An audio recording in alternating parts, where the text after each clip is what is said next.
Hi everyone, this is Pam. Have you ever felt this way when you first graduate and start working? At least half of your hard earned salary goes back to your family every month. Your siblings are still studying, and as the oldest daughter, you bear the burden of the entire family. Your parents want you to study hard and start working early to help reduce their burdens. They hope you will be the solution to their difficulties and poverty. This is a true reflection of my family of origin. My parents made me feel like I owed them a lifetime of debt because they gave birth to me and raised me. When I was young, right after graduating, I packed my bags and left my hometown for a big city to find work. There were more job opportunities and higher salaries there. Back then, I was naive and innocent, like a blank sheet of paper. When I encountered setbacks, unhappiness, troubles, bad people, and my parents, hundreds of kilometers away, never called me. There was never any communication between parents and children. Every time I faced difficulties or obstacles, I had to digest them all alone and encourage myself. I believe that most Chinese people come from problematic families of origin. Most Chinese people don't know how to be parents. As we know, Chinese history is a recurring and tragic one, with generation after generation living in a historical river of constant upheaval and reconstruction. Cultural traditions at certain historical stages are often destroyed or eradicated. Aside from the feudal customs that have persisted for thousands of years, there's few culture or tradition in contemporary China that I can be proud of. Even now, I often don't feel my parents' care and love, and I always give in unilaterally to my family, yet never receive any positive feedback. My parents just take everything I give for granted. You are the eldest daughter, so you have to shoulder the responsibilities for the family. My family of origin wasn't good, but there are many worse off than mine in China. Other ethnic groups also have similar situations, but relatively speaking, none are as seriously affected by the problems of family of origin as the Chinese. Many Chinese families are unhappy. The proportion is quite high. This high proportion is because it's not entirely based on economic conditions or living circumstances, but on unhappiness caused by family relationships. There are issues with relationship dynamics, values, generational conflicts, and family disputes. Most of these family misfortunes begin from the birth of family members since their childhood. Therefore, we need to start with our own families of origin. So, what exactly are the problems we face?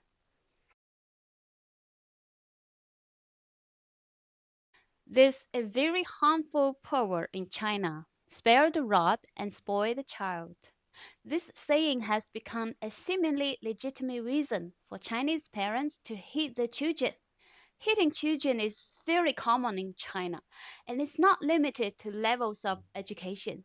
It's not that those with higher education don't hit their children, and only those with lower education do. It's a problem it's a problem of universal perception, not limited to education level. The harm caused by parents hitting and scolding their children extends beyond the physical. It also involves mental and emotional abuse, causing psychological trauma that can last a long time, sometimes even a lifetime.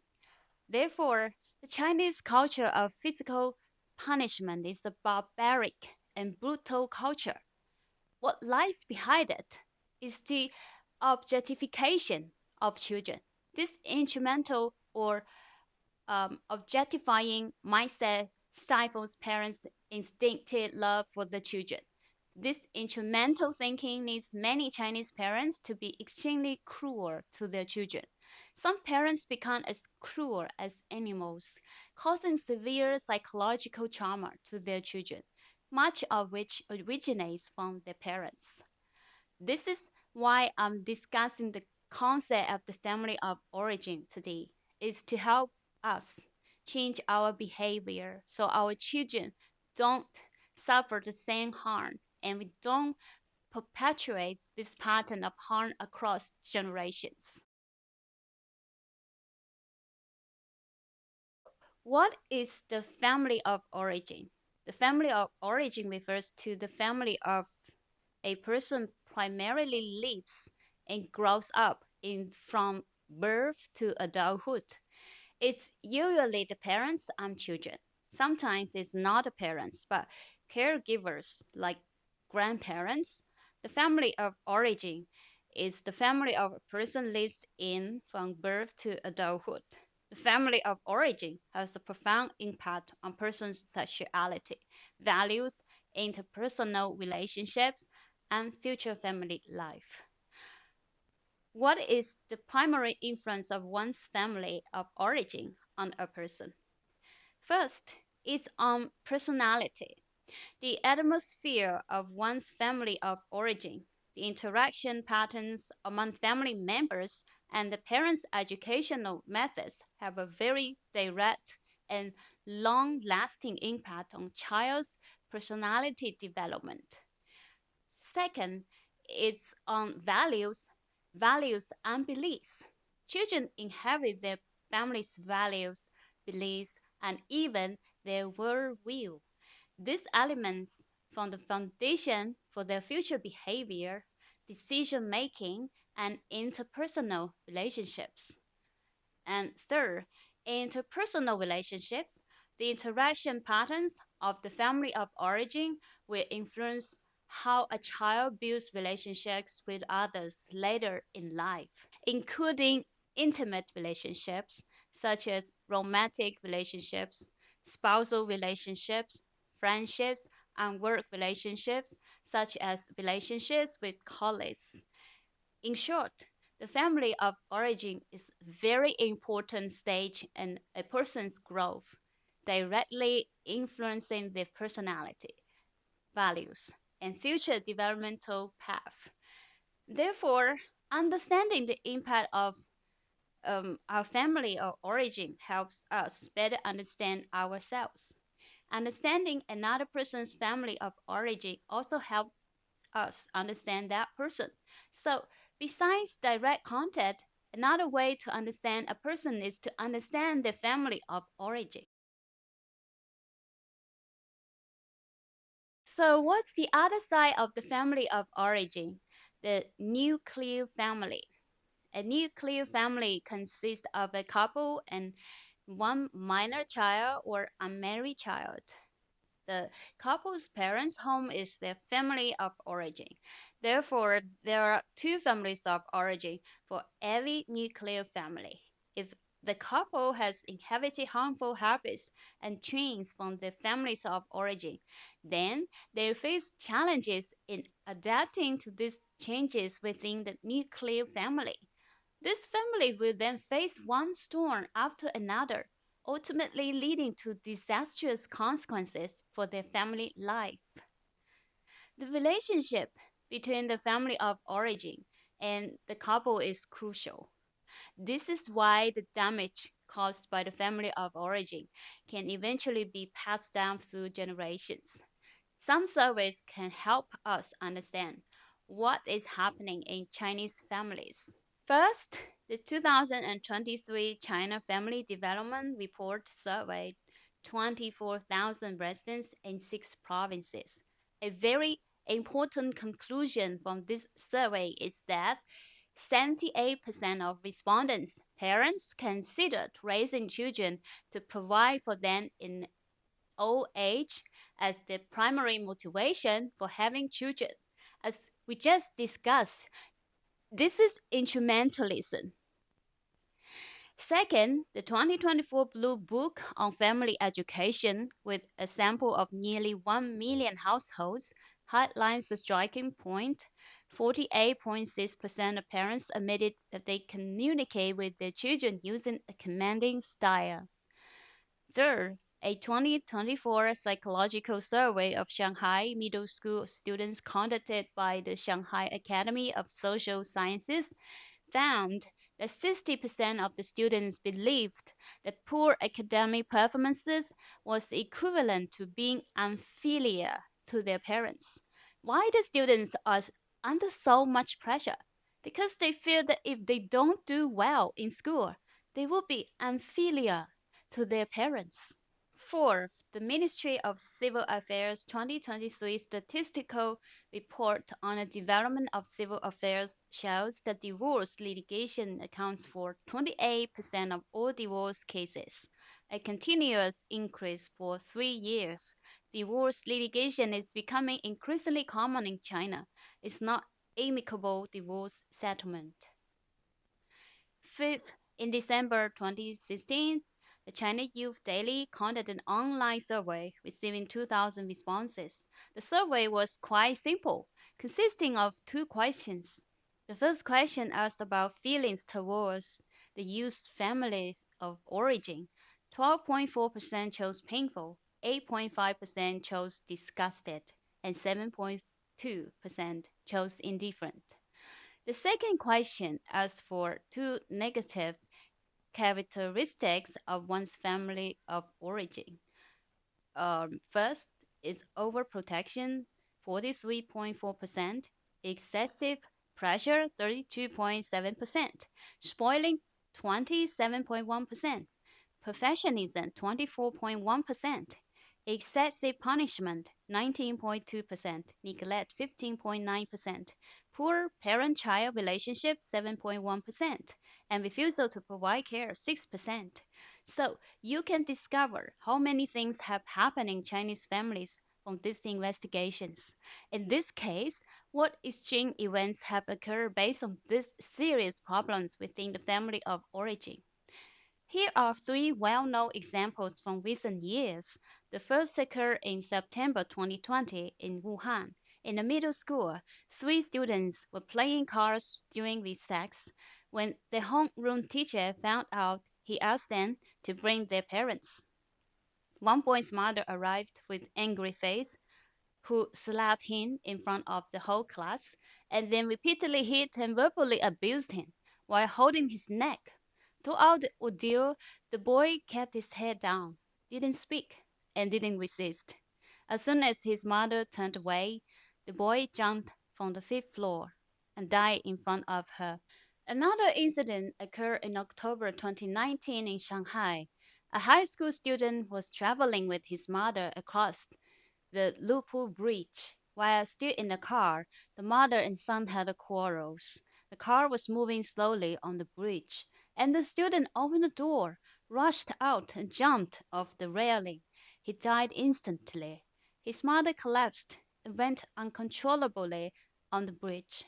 The reason was simple. The student had a conflict with another classmate at school, and the teacher left a message for the parents. His parents scolded him in a car, and he jumped. The third incident occurred in 2015, a shocking and infamous case. Wu Xieyi, a student at Peking University, killed his mother with a hammer in their home in Fuzhou. The motive was also straightforward. His mother, Xie Tianqing, had extremely high expectations for Wu Xieyi's studies and was extremely controlling of him in every detail. To what extent? Wu Xieyi became disillusioned with life, finding it meaningless, and ultimately decided to commit suicide. But his idea was to relieve his mother's burden before committing suicide. He felt his mother was very tired, living a very tiring life, so he wanted to relieve her burden before taking his own life. That's the gist of the story. What lies behind these extreme events? Is the original sin of the Chinese family of origin?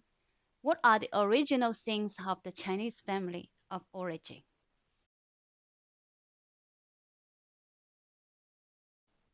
Generally speaking, there are three major original sins. The first sin is the utilitarian investment logic. 78% of our parents say the motivation for having children is to have someone to rely on in old age. This is the utilitarian investment return logic.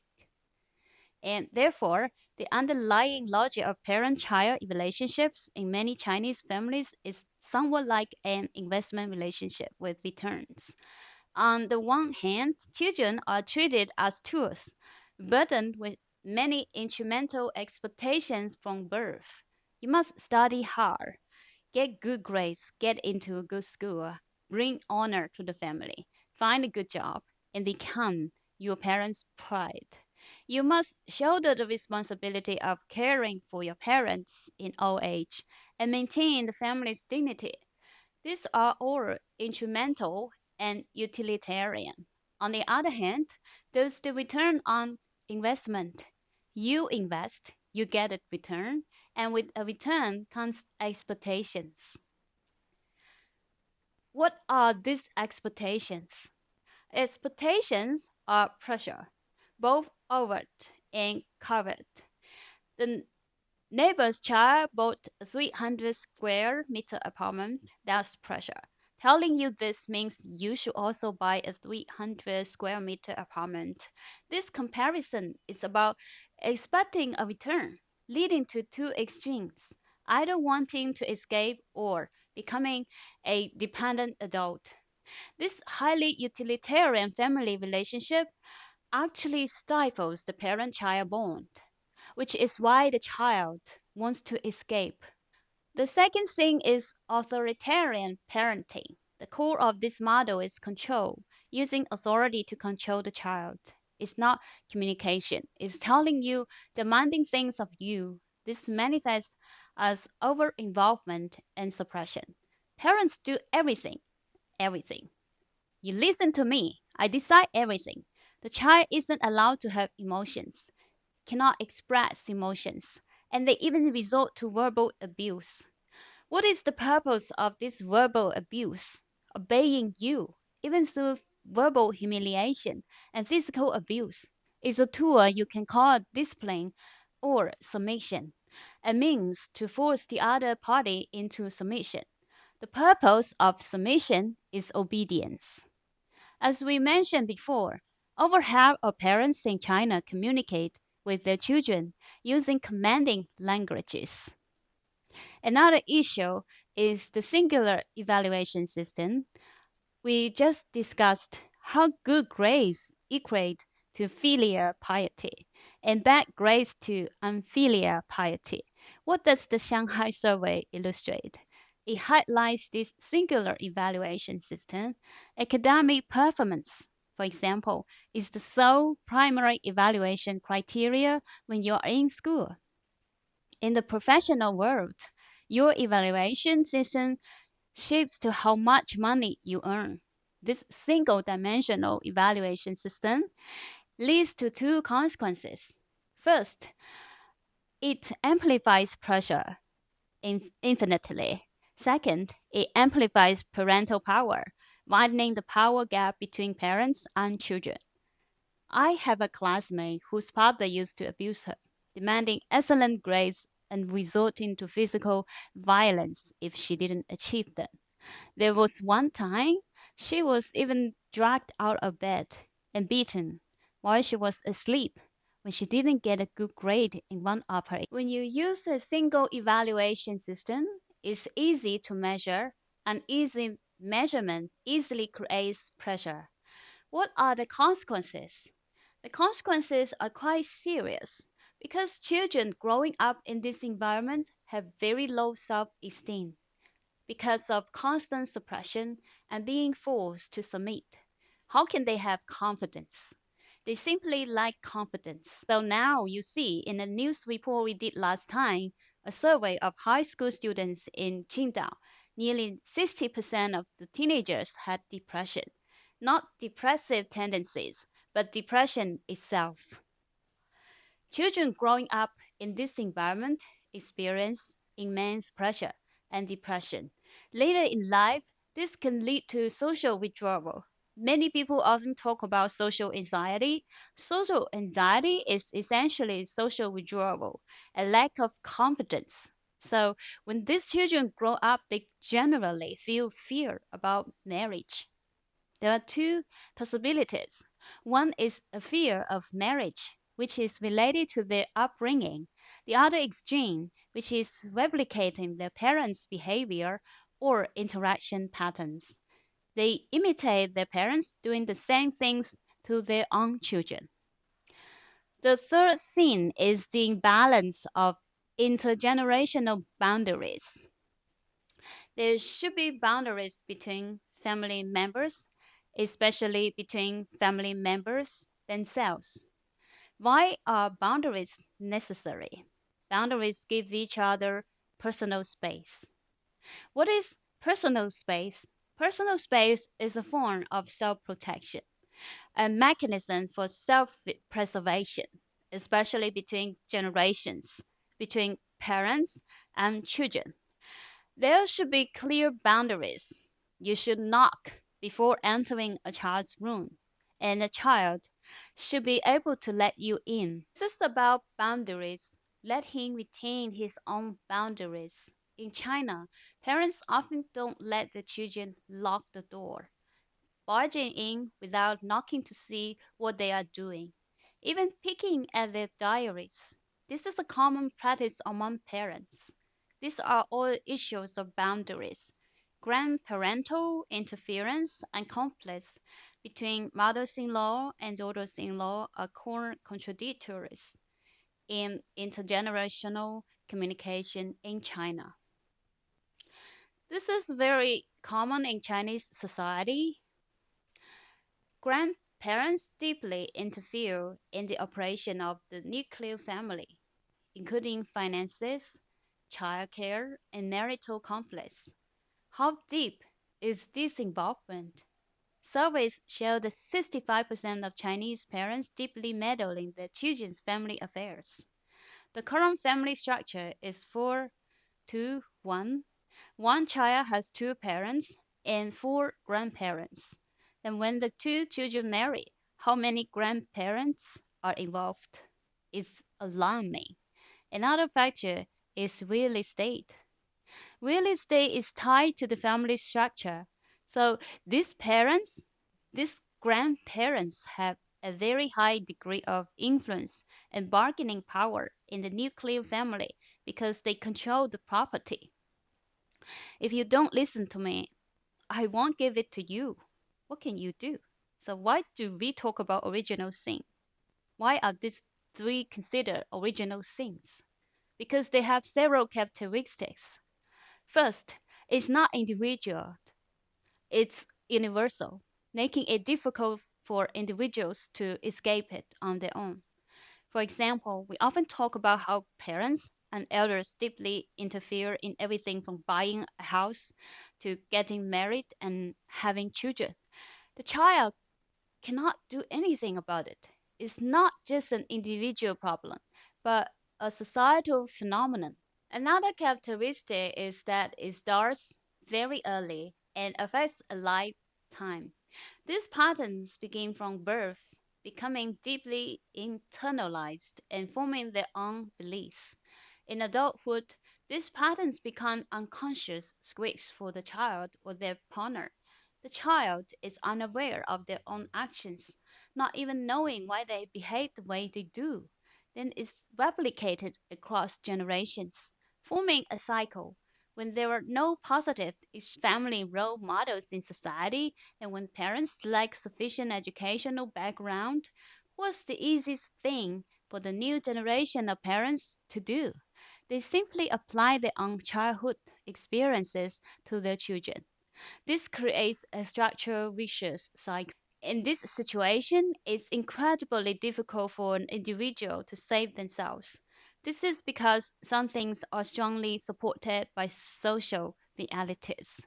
Take education, for example, the competitive environment in children's education, the constant comparisons, all sorts of comparisons, extracurricular activities, grades, extracurricular classes, all kinds of classes. The more they compare, the more expensive they become. Behind all this is enormous social support, so it's very difficult to save oneself. Under these conditions, when the problem is widespread in society, these family problems become justified because everyone is doing it. It's very difficult for an individual family or a few individuals to escape this vicious cycle. That's why we talk about original sin. The reason for original sin is that's truly powerful, has a social background, and is therefore very difficult for an individual to resist. The four deadly sins, gender discrimination. A story from a classmate of mine.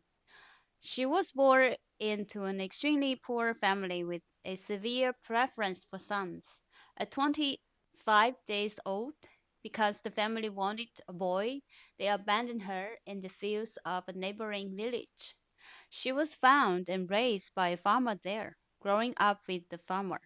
One day, her father became a billionaire and returned to the neighboring and village to take her back. Another classmate of my friend, her parents bought her younger brother a house and a car outright. So when she visited her parents' home, she had no room and had to sleep on the sofa. I once read a post from a forum that was supposed to ask a question about what the family of origin can do to a person.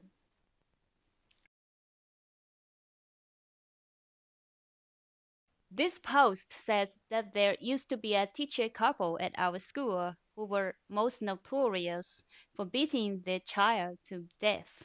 Actually, the child's grades were quite good. It was because the parents frequently beat him that their teachers often used this as a classic example of spare the rod and spoil the child.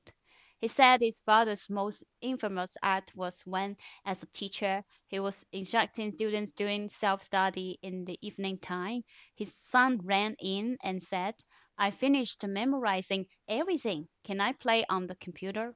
In front of the whole class, his father kicked him to the ground, made him kneel, resigned the book, and then told him to get out. His mother also had a famous story.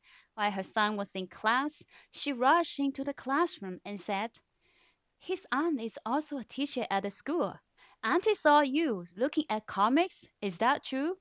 The son didn't answer, so his mother grabbed his textbook and threw it at him, immediately dragged him to the corridor, and beat him as she dragged him, demanding he take out the comics. That's how she treated her son. Later, this son went on to get into a top university and eventually study abroad on a government scholarship. What happened next was something no one could have predicted. The son disappeared. His parents had no idea where he went, and they couldn't find him, even after searching for years. They never saw him again. The son was never seen again, and the parents never saw their son again. The second story is titled How to View Unfamiliar People Around Us. The poster said he worked in the political and legal system for over 30 years, and over 98% of unfamiliar children have suffered violence or even abuse from their parents in their childhood. He said, the truly ungrateful children are those whose parents treat them well, but less than 2% treat their parents badly. What does he call this? It's called reaping what you sow. For such parents, it's normal for children to keep their distance and ignore them when they grow up. Forcing them to be filial goes against human nature. Why do so many children become depressed? Here's an true case I met long time ago in a small restaurant. A mother and a daughter, about 7 or 8 years old, were eating noodles at a small shop. The mother ordered soup noodles, and the little girl ordered fried noodles. The soup noodles arrived first, and then came the interesting dialogue between them. The mother said, eat a few bites of soup noodles first. Then the daughter replied, I wait for the fried noodles. The mother said, eat a few bites first, just to have something to eat. The daughter said, I wait for the fried noodles. I want to eat fried noodles. The mother said, eat a few bites first, or you won't be hungry. The daughter said, I'm not hungry. I wait for the fried noodles. The daughter said, you eat the soup noodles. I wait for the fried noodles. You eat some first. This dialogue repeated 40 times. Finally, the fried noodles arrived, and the little girl picked up her chopsticks and started eating. The mother then said, "Get a small bowl. Transfer the fried noodles from the large plate to the small bowl so they cool down faster." The daughter said, "No need. I eat them like this." The mother said, "Get a small bowl to take them out to eat." The daughter said, "No need, it's not hot." This is a conversation between a mother and daughter. See, why do children become depressed? An energetic mother will inevitably cause her child to become depressed. Chinese parents completely abandon their own lives, putting all their energy into their children. It's no wonder these children become mentally unstable. Therefore, building one's own life and living happily is the source of a child's happiness. Psychologist Chen Zhilin says that the influence of one's family or origin lasts a lifetime, including their connection, behavioral patterns, and personality. Many psychological problems in adults stem from their childhood. Parenting styles, family relationships, and the overall environment all contribute to this.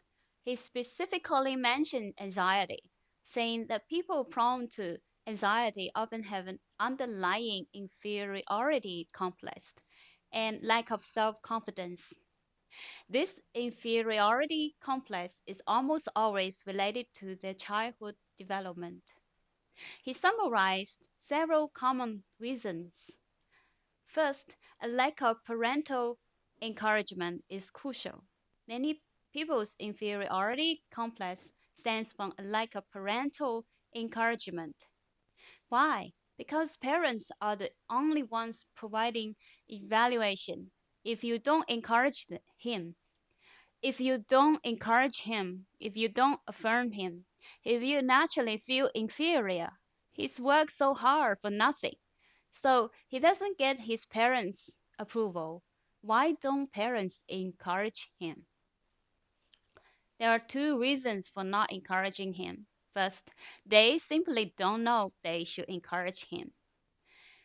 Second, parents still want their child to obey them because the child might have their own ideas and the parents might have their own ideas.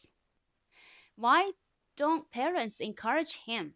Parents want him to listen to them and do what he wants. In most cases, parents want their children to obey them and do what they want. Parents think they are right, but this is actually a wrong concept. Why? Children aren't stupid. Children are not stupid. Chinese parents rarely consider fairness. They all have preferences. For example, the father likes the older sister, the mother likes the younger brother, and so on. For example, I'm like a sandwich feeling, sweet in the middle, but nobody likes me. This is the status within the family, and it affects the child's inferiority complex. So, what is the middle child usually like? Good grades. Why? Because he needs to gain high evaluation through his grades. He needs to put in more effort. So these behaviors, of course, some people are capable and get good grades. If you lack ability, you feel inferior, leading to social avoidance, withdrawal, guilt, and a sense of worthlessness. Some people go to the opposite extreme, using aggression to mask their inferiority complex.